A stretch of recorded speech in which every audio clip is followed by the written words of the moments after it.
चलिए तो आज हम लोग कैपेसिटेशन से स्टार्ट करेंगे। इवेंट ऑफ फर्टिलाइजेशन में पहला जो इवेंट है वो है कैपेसिटेशन। कैपेसिटेशन लिखिए, कैपेसिटेशन। याद करो, हम लोग पढ़े थे कि इपिडिडाइमिस में स्पर्म का डीकैपेसिटेशन हुआ था। डीकैपेसिटेशन मींस स्पर्म का फर्टिलाइजिंग एबिलिटी को कुछ समय के लिए रोक दिया गया था। कैपेसिटेशन एक ऐसा इवेंट है जिससे हम स्पर्म के फर्टिलाइजिंग कैपेसिटी को रीगेन कराते हैं। लिखिए, enabling of sperm to fertilize the ovum. ये सब कहां हो रहा है वैसे? ये सब काम फीमेल जेनिटल ट्रैक्ट में इंसेमिनेशन हो चुका है ना। Enabling of sperm to fertilize the ovum हो गया। नेक्स्ट पॉइंट देखिए, dilution of decapacitation factor. Dilution of decapacitation factor. Dilution of decapacitation factor. जाहिर सा बात है, कैपेसिटेशन कैसे होगा? तो जो भी फैक्टर डीकैपेसिटेशन करा रहा था उसको वीक करेंगे तभी होगा, है ना। नेक्स्ट पॉइंट क्या? जो डीकैपेसिटेशन करता है, हाँ बिल्कुल, मतलब मेल में ही होता है। डीकैपेसिटेशन ऐसे भी इपिडिडाइमिस में होता है। इपिडिडाइमिस में वो फैक्टर ऐड अप होता होगा। हाँ, तो इपिडिडाइमिस से बाहर निकलेगा तो फिर कैपेसिटेशन, वो फैक्टर है उसके साथ स्पर्म में जुड़ गया। Next, entry of calcium ion. Entry of calcium ion into sperm. Entry of calcium ion into sperm. Entry of calcium ion into sperm as cofactor of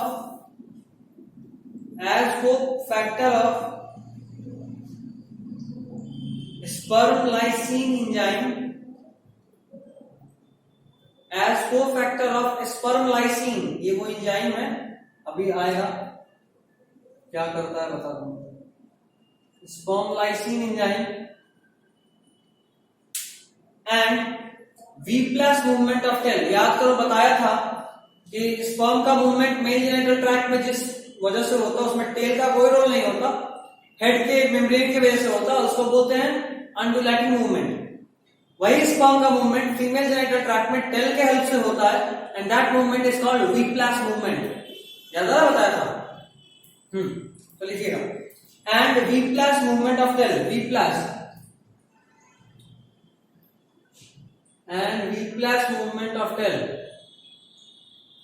and V plus movement of tail, and V plus movement of tail हो गया।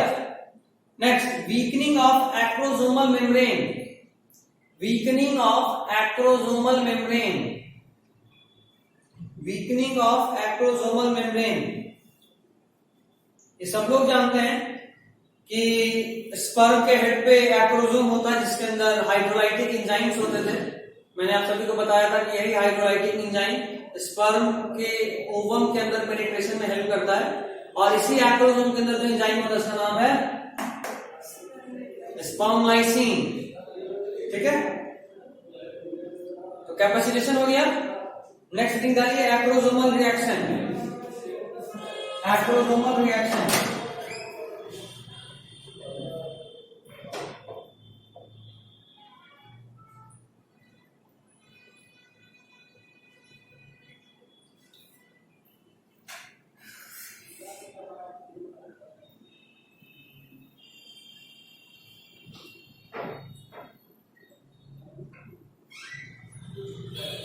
Acrosomal reaction लिखे releasing of sperm lysin. Releasing of sperm lysin. Sperm lysin जो chemical था वो release होगा। Sperm lysine में एक enzyme होता है हाइलेन हाइड्रेज।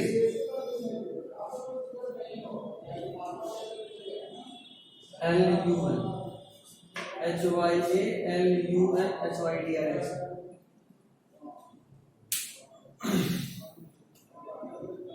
हो गया, लिखिए, हैज हाइलेन हाइड्रेज उसके बाद फिर से ऐसा बना लिखना, dissolves the cementing material of granulosa cells, dissolves the cementing material of granulosa cells, dissolves the cementing material of granulosa cells। हो गया। अब जरा सा इसको समझा दूं, होता कुछ ऐसा है, ये मान लो ग्रैन्युलोसा लेयर है, एक सेल दो सेल, इन दोनों सेल को जो आपस में जोड़ता है, इन दोनों सेल्स को जो आपस में जोड़ता है उसका नाम है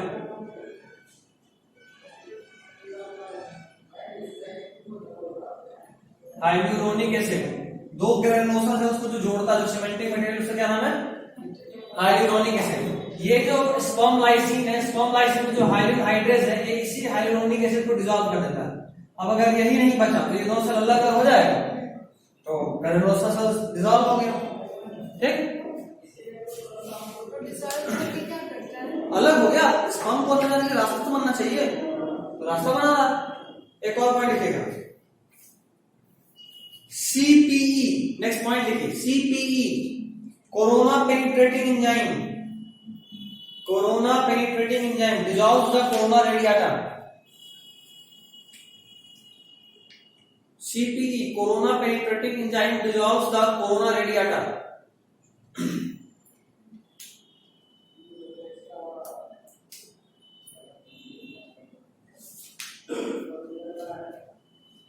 हो गया।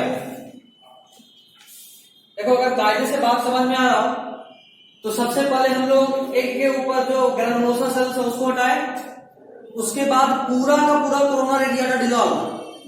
बचा कौन सा है? Zona pellucida. नेक्स्ट पॉइंट लिखिए, जोना लाइसिन, तीसरा एंजाइम आया, zona lysine.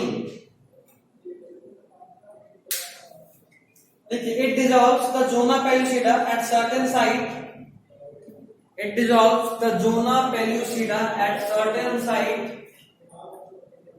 it dissolves the zona pellucida at certain site and makes the path for sperm entry. It dissolves the zona pellucida at certain site and makes the path for sperm entry. It dissolves the zona pellucida at certain site and makes the path for sperm entry. कायदे से बात की, फिर से समझ लेते हैं shortcut में। ओवम, ओवम के ठीक ऊपर कौन सा लेयर? उसके ठीक ऊपर, और इसके ऊपर भी कुछ थीका एक्सटर्ना, थीका इंटरना, इस तरह का कुछ ग्रैन्युलोसा सेल्स का लेयर। ठीक, सबसे पहले स्पर्म लाइसिन एक्ट करेगा। स्पर्म लाइसिन के अंदर होता है हाइड्रोजन हाइड्रेट, जो कि ग्रैन्युलोसा सेल्स के बीच का सीमेंटिंग मटेरियल हाइड्रोनिक एसिड को डिसॉल्व कर देगा। तो ये पूरा लेयर गया, सारा सेल से अलग हो जाएगा, तो लेयर ही खत्म हो गया। समझ में आया? उसके बाद अगला काम करेगा कोरोना पेनिट्रेटिंग एंजाइम, पूरा पूरा कोरोना रेडिएटा को खत्म कर दिया। समझे बात? अभी कौन बचा? जोना पेलिसिडा। अब एक्ट करेगा जोना लाइसिन, और ये जोना लाइसिन जोना पेलिसिडा को सिर्फ किसी सर्टेन साइट पे क्लियर करेगा, और उसी पाथ से कौन एंटर करेगा? स्पर्म। मतलब एक बात समझने वाला है कि जोना पेलिसिडा पूरा पूरा डिसॉल्व नहीं होता, ये रहता है, फर्टिलाइजेशन के बाद भी रहता है। एक्चुअली इसका इम्प्लांटेशन का रोल है। ठीक है, ये जोना पेलिसिडा ही इम्प्लांटेशन के लिए साइट बताता है यूट्रस में, यहाँ इम्प्लांट होना है। ये पहचानने का काम किसका है? लेकिन ओवम का तो दो ही लेयर होता है ना, जोना पेलिसिडा और कोरोना रेडिएटा। हम जो डायग्राम वाला कॉपी भेजे थे उसमें बहुत बड़ा सा डायग्राम था ओवम का, उसके ऊपर बहुत सारा लेयर था, थीका एक्सटर्ना, थीका इंटरना, छोड़ करके वो सब तो कॉर्पस रेटिकुलम, वो एक का होता है। कॉर्पस ल्यूटियम के अंदर तो बहुत कुछ। ये दो मेन लेयर होता है, जोना पेलिसिडा और corona radiata, the main layers of the ovum. जो प्रोटेक्टिव कवरिंग होता है, उसके अलावा बाकी सब लेयर नहीं बोलेंगे, कुछ कुछ बस होता है, ठीक ऐसा। तो समझे जोना पेलिसिडा पूरा डिजॉल्व नहीं होता है, सिर्फ एक सर्टेन साइट पे डिजॉल्व हुआ जहां से कौन एंटर किया, स्पर्म। जोना पेलिसिडा को डिजॉल्व कौन कराया सर्टेन साइट पे, जोना लाइसिन। तो क्या लिखे थे, Zona lysine, it dissolves the zona pellucida at certain sites and makes the path for sperming. ठीक है, नेक्स्ट पॉइंट लिखिए, the total zona pellucida is not dissolve.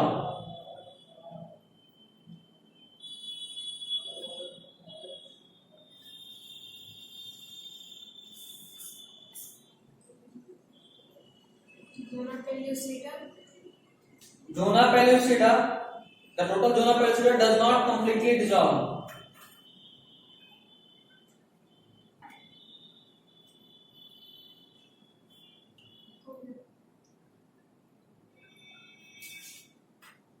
हो गया।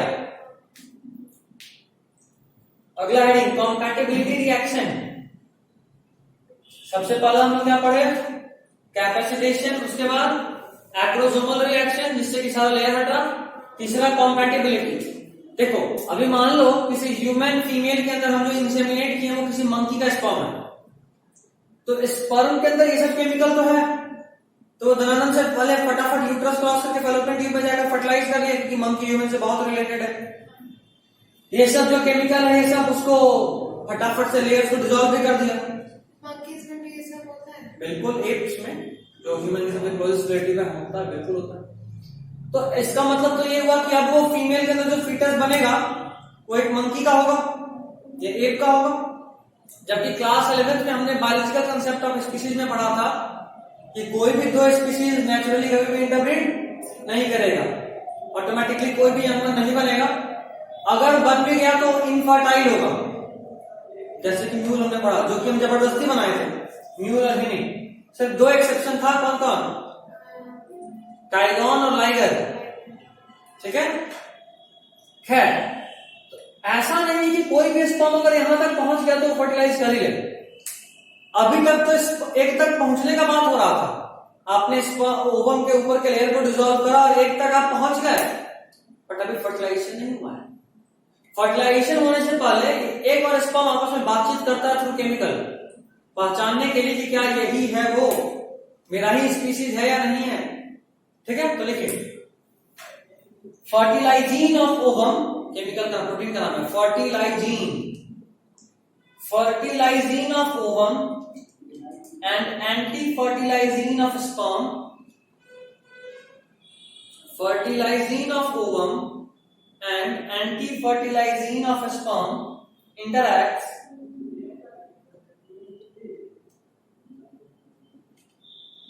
and it is species specific. Sperm interacts and it is species specific, and it is species specific, मतलब ये हर species के लिए fixed होता है, ठीक।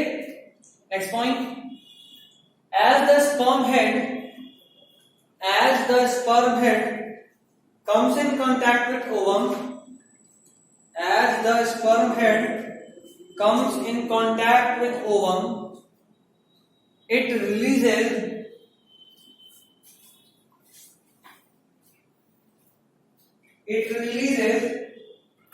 calcium ion, sorry it releases, क्या मत लिखो, देखो as the sperm head comes in contact with ovum, it opens the sodium ion channel, calcium वाला भाग में, it opens the sodium ion channel, it opens the sodium ion channel, it opens the sodium ion channel and या which करो which leads to depolarization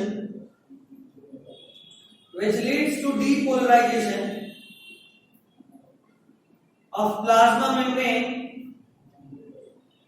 of ovum, which leads to depolarization of plasma membrane of ovum,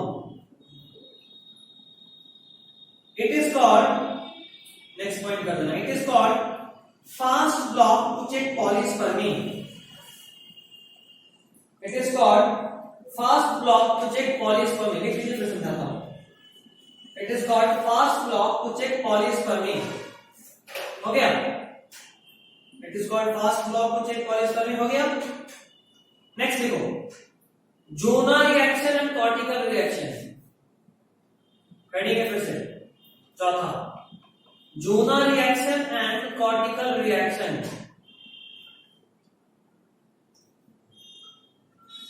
zona reaction and cortical reaction. देखिए first point, calcium ion या Ca++ enters into ovum. Ca++ enters into ovum. Ca++ enters into ovum. Ca++ enters into ovum. हो गया? Next point, entry of pronucleus of sperm. Entry of pronucleus of sperm and proximal centriole. Entry of pronucleus of sperm and proximal centriole. Entry of pronucleus of sperm and proximal centriole. Entry of pronucleus of sperm and proximal centriole. ठीक है? Bracket में लिखो, colour change कर देना। That is entry of sperm. बताया भी था बहुत बार कि स्पर्म पूरा का पूरा एक में नहीं करता, सिर्फ स्पर्म का प्रॉक्सिमल सेंट्रियोल जो कि पहला सेल डिवीजन कराता है और उसका न्यूक्लियस, यही दो चीज एंटर करता है। बताया था ना? प्रॉक्सिमल सेंट्रियोल जो है ना, ये उसके नेक रीजन में होता है। कहां पे? नेक रीजन में। ये भी बताया था।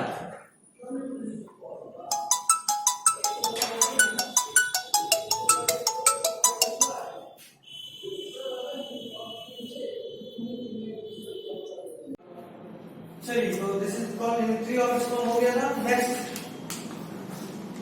उसी में लिखिएगा अगला point, removal of cortical granules and few chemical. पहला काम तो हुआ भाई कि स्पर्म एंट्री हुआ, जैसे स्पर्म का एंट्री हुआ तो कुछ कॉर्टिकल ग्रैन्यूल जो कि एक में थे और कुछ केमिकल, इनका रिमूवल होता है। Removal of cortical granules and few chemical. Next point, it leads to stiffening of zona pellucida. It leads to stiffening of zona pellucida. It leads to stiffening of zona pellucida. That is slow block to check polyspermy. It leads to stiffening of zona pellucida. That is slow block to check polyspermy. That is slow block. Fast block में पढ़ा ना? That is slow block to check polyspermy. Polyspermy का मतलब underline करके लिखो, entry of more than one sperm. एक और इसका स्पेलिंग बोलिए तो that is slow, S-L-O-W, slow, block, B-L-O-C-K, block to check polyspermy. That is slow block to check polyspermy. Polyspermy को अंडरलाइन करके लिखो, entry of more than one sperm. Entry of more than one sperm. Entry of more than one sperm, इसको बोलते हैं polyspermy. ठीक है? Next point, completion of meiosis 2। Mind it, meiosis 2 अभी तक कंप्लीट नहीं हुआ था, याद है ना? तो कंप्लीशन ऑफ मियोसिस 2 ब्रैकेट में लिखिएगा, after entry of sperm and before fertilization. After entry of sperm and before fertilization. तुम लोग को हम पोलर बॉडी बताए थे? नहीं? ठीक, एक चीज दिमाग में रखो, सेल एक का मतलब पूजेनेसिस वाला खोल लो, जहां पे एक का सारा जो पढ़े थे मैट्रिक्स डिवीजन वाला, बताए थे प्राइमरी oocyte प्रोफेज 1 में अरेस्टेड होता है, बताए थे। वो डिवाइड करता है तो बनता है सेकेंडरी oocyte जो कि मेटाफेज 2 में अरेस्टेड होता है। खास बात यह है कि जब प्राइमरी oocyte डिवाइड करता है तो दो में डिवाइड करेगा ना, एक सेल डिवाइड करेगा तो कितना सेल बनाएगा? 2 सेल। और खास बात यहां पे ये है कि 2 सेल में से एक सेल बड़ा छोटा होता है, वेस्टिजियल होता है, बेकार, और दूसरा सेल जो होता है वो बड़ा होता है। जैसे मान लो 1 सेंटीमीटर का कोई लाइन है, उसको 2 पार्ट में डिवाइड करना तो कितना होगा? 0.5 सेंटीमीटर का 2 लाइन होगा। लेकिन हम ऐसे डिवीजन नहीं किए, हम कैसे डिवीजन किए? 1 सेंटीमीटर को लाइन को 2 पार्ट में डिवाइड करें, एक 0.1 सेंटीमीटर का था और दूसरा 0.9 सेंटीमीटर का था। बात समझ में आना? एक बहुत बड़ा और एक बहुत छोटा। जो छोटा वाला लाइन है इसी को हम लोग बोले वेस्टिजियल लाइन, बेकार लाइन। उसी तरह जब प्राइमरी oocyte डिवाइड करता है तो 2 पार्ट में डिवाइड होता है। एक को बोलते हैं फर्स्ट पोलर बॉडी जो एकदम छोटा सा वेस्टिजियल सेल होता है, और दूसरा बनता है सेकेंडरी oocyte जो कि बड़ा सेल होता है। समझे बात? वैसे ही जब स्पर्म का एंट्री होता है ना, तो स्पर्म के एंट्री किस में होगा? सेकेंडरी oocyte में होगा। सेकेंडरी oocyte में डिवाइड करता है तो बनाता है सेकेंड पोलर बॉडी। पहला पोलर बॉडी कब बना था? जब प्राइमरी oocyte डिवाइड करा था, ठीक है। तो जब सेकेंडरी oocyte डिवाइड करा तो फिर से एक पोलर बॉडी निकलता है, इसको बोलते हैं सेकेंडरी पोलर बॉडी, और दूसरा जो बनता है इसको बोलते हैं एग। अभी ठीक है, समझ में आ गया पोलर बॉडी किसको बोलते हैं? चलिए तो लिखिएगा, क्या लिखे थे? Completion of meiosis II after entry of sperm before fertilization. हाँ, completion of meiosis II bracket में after entry of sperm before fertilization. Next point, extension of second polar body. Extension of second polar body.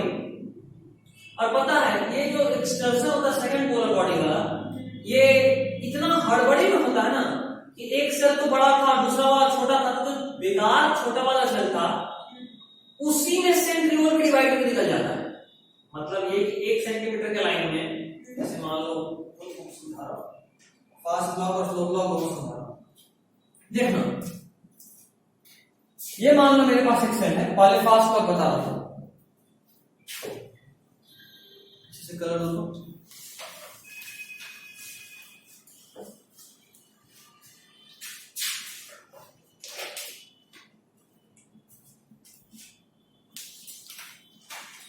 मान लो मेरे पास एक cell है, normally इसके ऊपर negative sign है, और मतलब ये नेगेटिवली चार्ज है और sperm is positively charge. Sperm कैसा चार्ज? तो नॉर्मली ये आखिर स्पर्म को पता कैसे चलता है कि यहीं पे है, इसी में फ्यूज करना है, तो स्पर्म को किसी न किसी तरीके से कुछ ना कुछ हिंट दिया जाता होगा, तभी तो उसको आइडिया लगा कि अच्छा दिस इज स्पर्म। तो ये नेगेटिव होता है, ये पॉजिटिव होता है। जैसे ही ये स्पर्म इसमें इंटर करा, वैसे ही यहां पे सोडियम आयन चैनल खुल गया।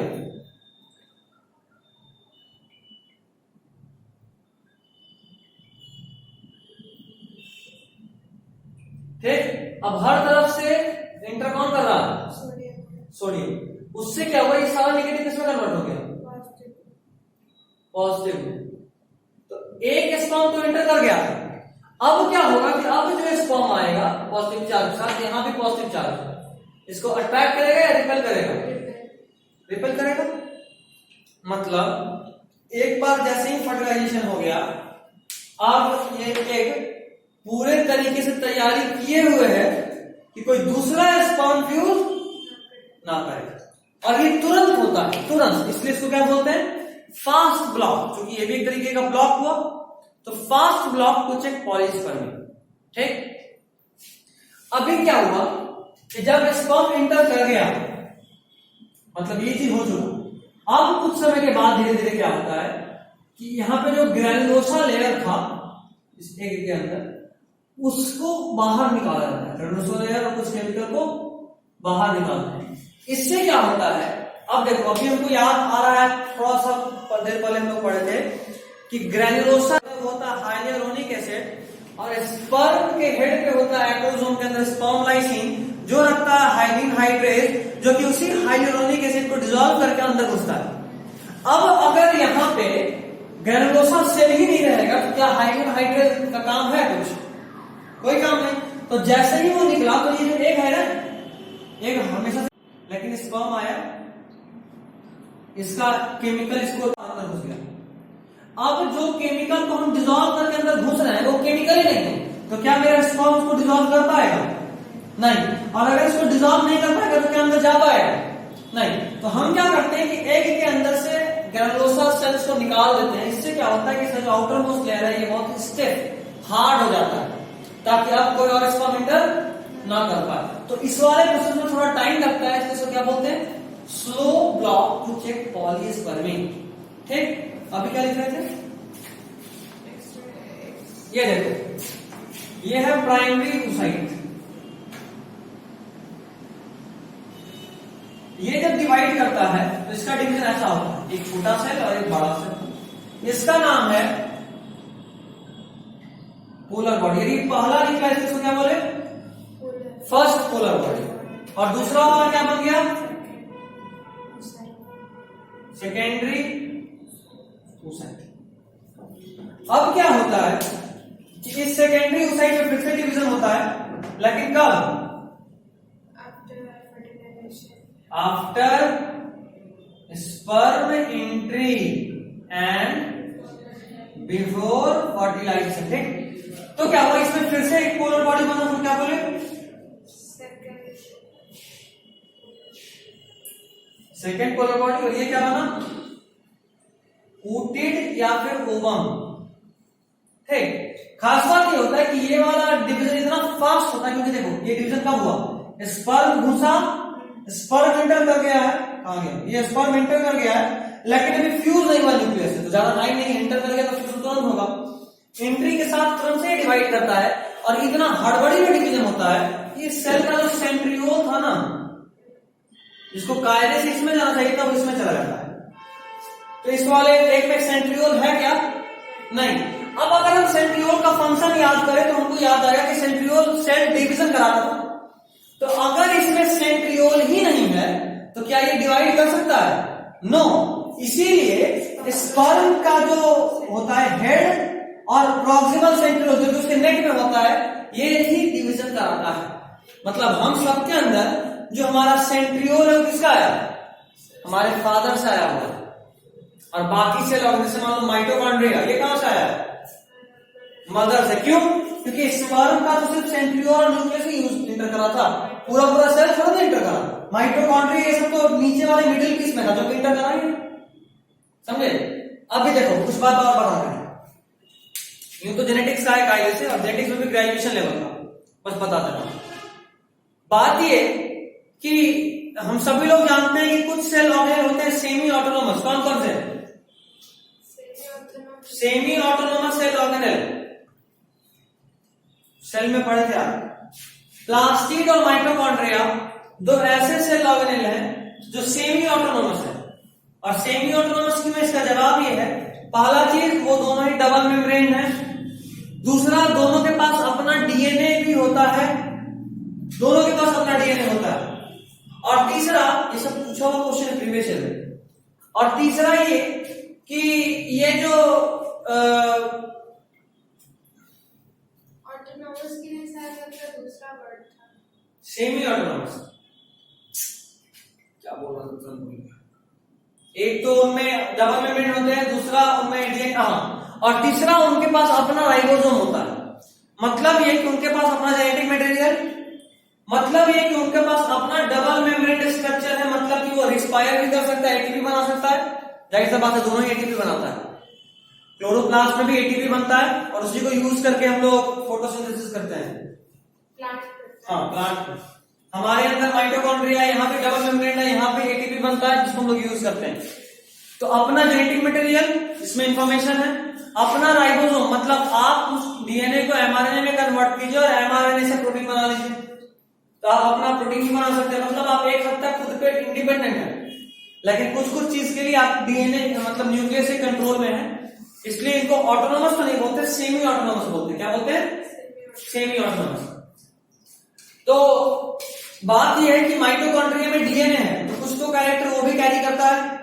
मतलब ये कि हम सब के अंदर कुछ कैरेक्टर ऐसे हैं जो सिर्फ हमें हमारी मां से मिले हैं, जिसको बोलते हैं मैटरनल इनहेरिटेंस। क्या बोलते हैं?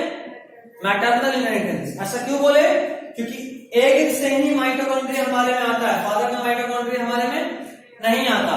और माइटोकॉन्ड्रिया एक सेमी ऑटोनोमस सेल ऑर्गेनेल है जिसके पास अपना डीएनए है, और क्योंकि उसके पास अपना डीएनए है तो वो अपना जेनेटिक मटेरियल में कुछ जेनेटिक इंफॉर्मेशन कैरी करके हमारे तक लेकर आता है। ठीक, जब जेनेटिक्स पढ़ूंगा तो we will get into detail of it, but अभी आगे कहां से लिखे? Expulsion of secondary polar body, the polar cell, having centriole, अभी बताया ना, centriole साथ में बाहर निकल गया हड़बड़ी में। Having centriole to form secondary oocyte, having centriole to form secondary oocyte.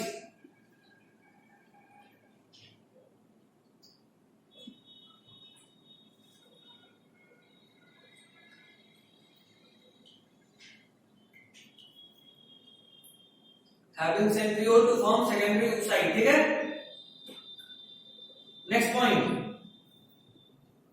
In this way, secondary oocyte gets changed into ovum.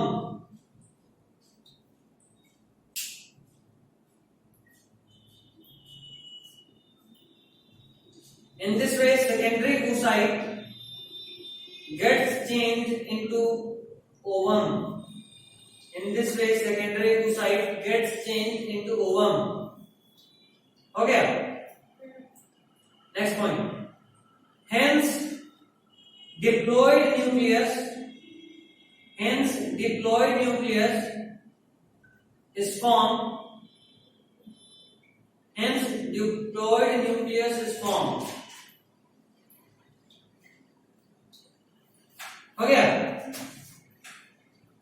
डाली हेडिंग, इंपॉर्टेंट हेडिंग है, एम्ब्रायोनिक डेवलपमेंट। फर्टिलाइजेशन कंप्लीट हो गया, अब एम्ब्रायो बनेगा।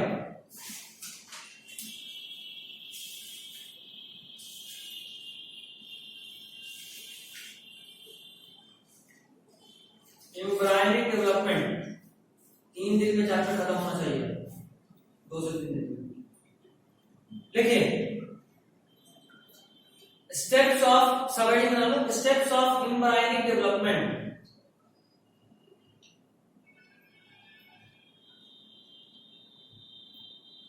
स्टेप्स ऑफ एम्ब्रायोनिक डेवलपमेंट लिखिए। इसमें first cleavage, पहले जो जाइगोट एक सेल का था वो डिवाइड होकर बहुत सारा सेल का बना, cleavage.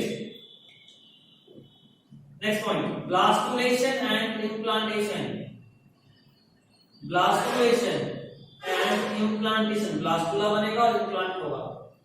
Blastulation and implantation, blastulation and implantation. Implantation को अंडरलाइन कीजिए, लिखिए applicable only for youth area, applicable only for youth area.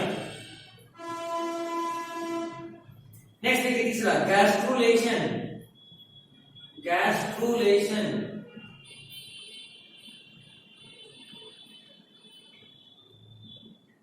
Gastrulation.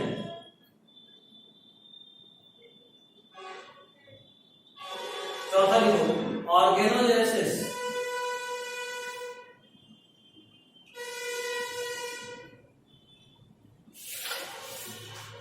हो गया? चलिए फिर से पहला सबड़ी बनाइए, क्लीवेज।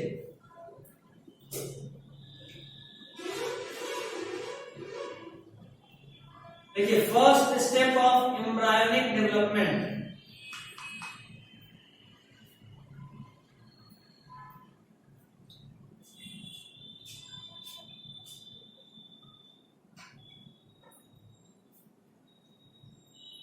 हो गया?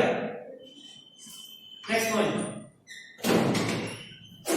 Here repeated division of zygote takes place. Here repeated division of zygote takes place.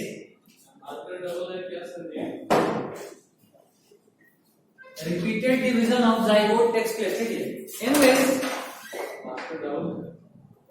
In this, the size of cleaved cell Repeated division of zygote takes place. In this, the size of cleaved cell. In this, the size of cleaved cell becomes gradually small. In this, the size of cleaved cell becomes gradually small, but the size of zygote remains same. इसको समझाऊंगा. But the size of zygote remains same.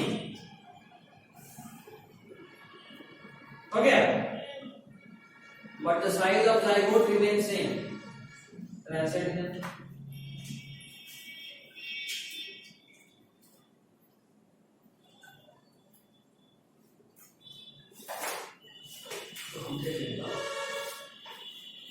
So the cell is in 8 to 16 cell stage. Next point. The cell is in 8 to 16 cell stage.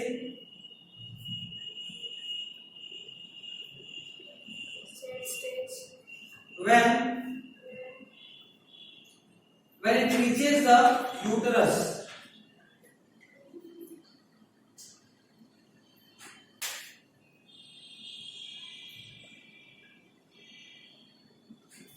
Next point here. The embryo with 8 to 16 cell stage. Actually, the embryo with 8 to 16 blastomere. The cell is in 8 to 16 cell stage. Cell is zygote, sorry. The zygote is in 8 to 16 cell stage. The zygote is in 8 to 16 cell stage. When it reaches the uterus. Okay? Next point. The embryo with 8 to 16 blastomeres. The embryo with 8 to 16 blastomeres is called morula. The embryo with 8 to 16 blastomeres is called morula. Morula. M-O-R-U-L-A. Morula. M-O-R-U-L-A. Okay? Next point. In case of human,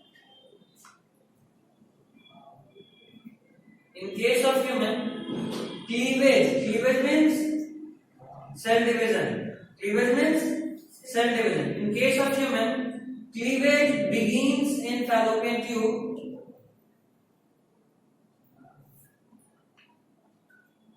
In human, cleavage begins in fallopian tube. In which? In human, cleavage begins in fallopian tube. In which first cleavage occurs. Within 30 hours of fertilization. In which first cleavage occurs within 30 hours of fertilization. In which first cleavage occurs within 30 hours of fertilization. Okay? First cleavage occurs within 30 hours of fertilization. Okay?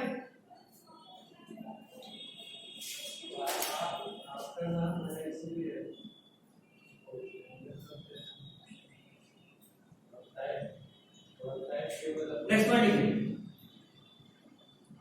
Other than uterine cavity. next participant. Other than uterine cavity. ऐसे करो. If implantation occurs. काट दे क्या? नया English. If implantation occurs. Or at other than uterine cavity. That is if implantation. if implantation occurs at other than uterine cavity, if implantation occurs at other than uterine cavity, then it is a case of ectopic pregnancy.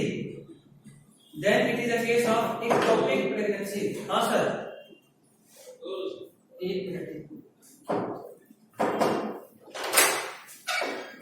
इसके बाद फिर class है class है class काम 5:30 बजे चाह रहे 5:30 बजे तो फ्री है तो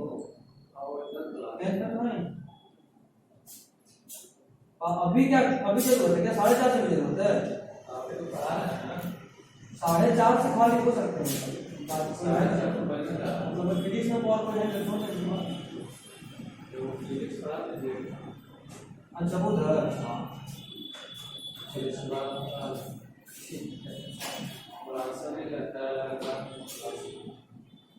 5 मिनट उसको होता है क्या लिखे थे छोड़ देते कोई नहीं क्या जरूरी है और क्या था if क्या लिखे थे if implantation occurs at other than uterine cavity, then it is a case of ectopic pregnancy. ectopic. हाँ ectopic pregnancy. Then it is a case of ectopic pregnancy. ठीक है?